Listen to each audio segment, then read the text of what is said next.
JKP constable का ये तीसरा मॉक टेस्ट है। इन मॉक टेस्ट सीरीज में तकरीबन हमारा टारगेट है कि 3000 प्लस एमसीक्यूज यहाँ पे कवर होने चाहिए, जो आपके एग्जाम पॉइंट ऑफ व्यू से काफी इंपॉर्टेंट रहेंगे। इन सभी एमसीक्यूज का लेवल धीरे धीरे इंक्रीज होगा और धीरे धीरे आपको अच्छा लेवल देखने को मिलेगा। बीच बीच में मॉक टेस्ट ऐसे भी आएंगे जिनका एक टफ लेवल होगा, लेकिन आमतौर पर हम जो आपके एसएसबी एग्जाम्स में पेपर पूछे जाते हैं, जिस पैटर्न से पूछे जाते हैं, वही पैटर्न आमतौर पर इन एमसीक्यू सीरीज का रहेगा, ताकि आपको जेकेपी कांस्टेबल के लिए ये मॉक टेस्ट सीरीज बेनिफिशियल रहे। So without any further delay आज का मॉक टेस्ट स्टार्ट करते हैं। सबसे पहला क्वेश्चन मैंने आपसे पूछा है, which one of the following is not a feature of Indian constitution? Sovereign, democratic, monarchial, secular. हमें पता है जो इंडियन कॉन्स्टिट्यूशन है सोवरेन भी है, सेक्युलर भी है एंड डेमोक्रेटिक भी है। एक ही यहाँ पे फीचर मेंशन है जो इंडियन कॉन्स्टिट्यूशन में नहीं आता है, वो है मोनार्चियल। सो पार्ट सी इसका करेक्ट आंसर है। नेक्स्ट क्वेश्चन की बात हम करें यहाँ पे, तो नेक्स्ट क्वेश्चन मैंने आपसे पूछा है,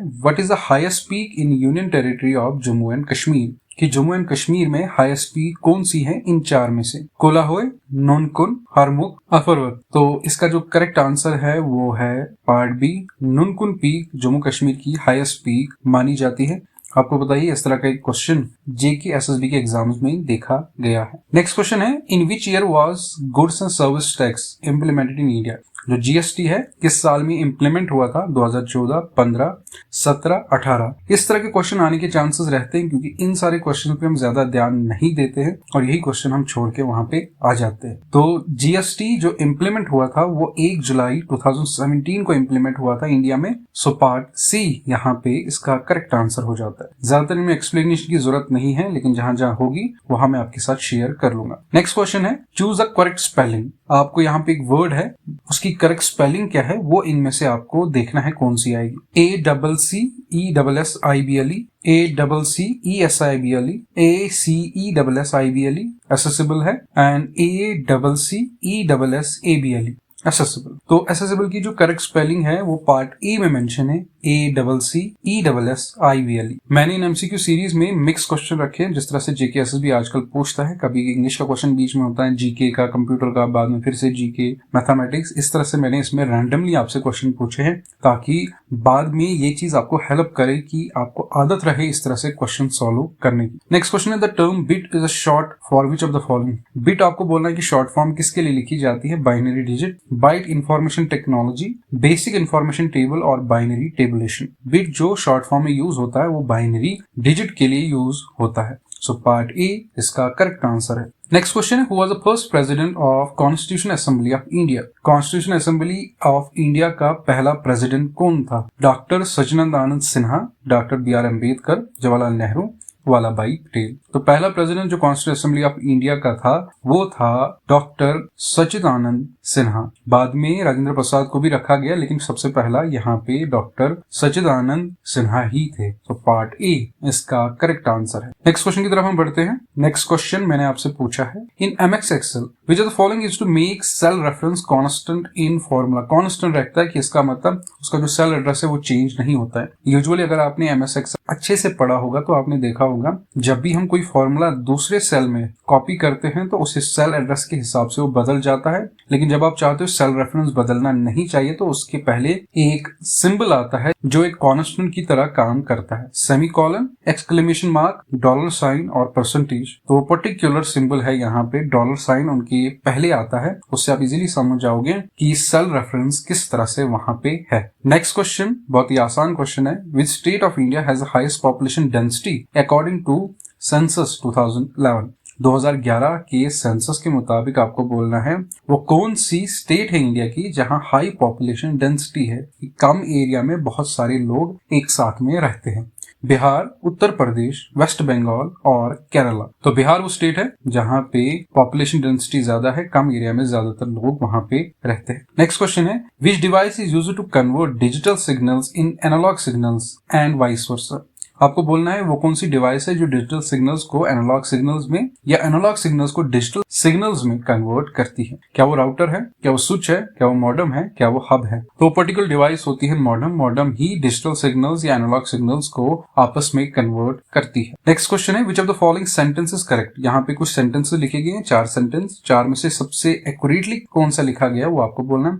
she run fast, he do not like tea, they enjoys the party, the cat is sleeping। तो इसमें जो करेक्ट सेंटेंस है वो पार्ट डी में मेंशन है, द कैट इज स्लीपिंग। क्यों? देखो हमें पता है कि जो शी ही इनके साथ हमेशा ES या S यूज होता है, शी रन्स फास्ट, और ही के साथ या शी के साथ हमेशा डज नॉट यूज होता है, डो नॉट यूज नहीं होता है। और हमें पता है जो भी प्लूरल वगैरह होते हैं दे एंजॉयज द पार्टी नहीं आएगा, दे एंजॉय द पार्टी आएगा। एंड एक ही सेंटेंस यहाँ पे करेक्ट हो जाता है, वो है पार्ट डी में द कैट इज स्लीपिंग। तो पार्ट डी ही इसका करेक्ट आंसर हो जाता है। नेक्स्ट क्वेश्चन है which of the following is not a fundamental right under Indian constitution. Indian constitution के अंडर कौन सा इनमें से फंडामेंटल राइट नहीं है? Right to equality, right to property, right to freedom, right against exploitation. तो इसमें एक ही राइट ऐसा है जो पार्ट बी में मेंशन है, राइट टू प्रॉपर्टी, वो एक फंडामेंटल राइट नहीं है। हालांकि ये राइट फंडामेंटल राइट था अंडर आर्टिकल 31। कब तक? जब तक 44th अमेंडमेंट एक्ट नहीं आया जो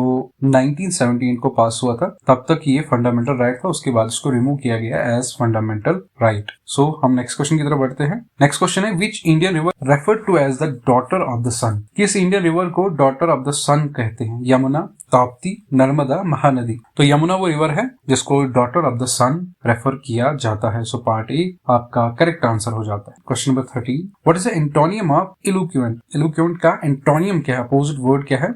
स्कार्स, इनएट्रिकुलेट, एनफ और प्लेंटी। तो जो इलोक्वेंट का यहाँ पे एंटोनियम है वो है इनएट्रिकुलेट। सो पार्ट बी इसका करेक्ट आंसर है। नेक्स्ट क्वेश्चन है, यहाँ पे बहुत आसान क्वेश्चन है आपके लिए, आप इसका आंसर विद इन सेकंड्स में कहने चाहिए। In computer terminology what does COS stand for. तो इसका मतलब होता है output system, open source operating system, optical source में operating system. Now move on करते हैं नेक्स्ट क्वेश्चन की तरफ। Which city is known as Venice of the East in Jammu and Kashmir. तो वेनिस ऑफ द ईस्ट किसको कहते हैं यहाँ पे? किस सिटी को जम्मू एंड कश्मीर में? श्रीनगर, गुलमर्ग, पहलगाम और जम्मू में से वो है श्रीनगर सिटी। MS वर्ड पे यहाँ पे एक आसान सा क्वेश्चन है, what does the control plus V command do in MS word. तो कंट्रोल प्लस V हमें पता है पेस्ट के काम आती है, कंट्रोल प्लस X कट के काम आती है, control plus C copy and control plus Z undo के काम आती है। चारों की मैंने आपको शॉर्टकट्स बताए, तो अगर आपके सामने कॉपी पेन है तो आप नोट डाउन कर सकते। नाउ हम नेक्स्ट क्वेश्चन की तरफ बढ़ते हैं। Which section deals with the allocation of sitting of members of J&K reorganisation act. J&K reorganisation act में वो कौन सा सेक्शन डील करता है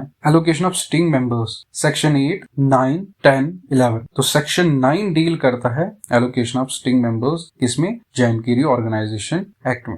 नाउ नेक्स्ट क्वेश्चन है, I dash dash my homework by the time you arrive। यहाँ पे आपको fill in the blanks एक तरह से fill करना है। I have finished, I will finish, I will have finished, I finish।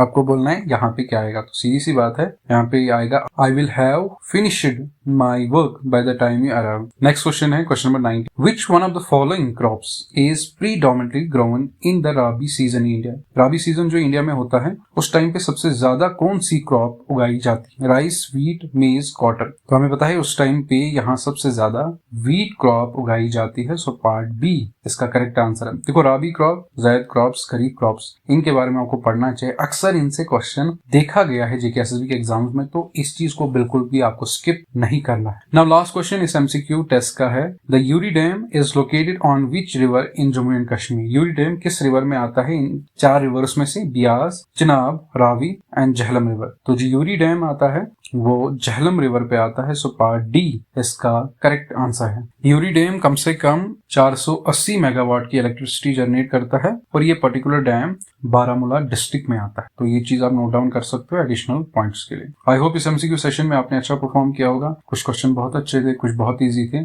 और कुछ मॉडरेट लेवल के थे। हालांकि कोई सरप्राइज मॉक टेस्ट बीच में आपका हो जाएगा जिसमें एक अच्छा लेवल इन द सेंस बहुत डिफिकल्ट क्वेश्चंस होंगे और उसको आपको देते हुए भी मजा आएगा। इसमें भी जितना आपने परफॉर्म किया होगा या जितना भी आपने स्कोर लिया होगा नीचे कमेंट्स में जरूर मेंशन करना। आप पढ़ते रहिए अच्छे से। हम मिलते हैं अगली वीडियो में एक नए टॉपिक के साथ।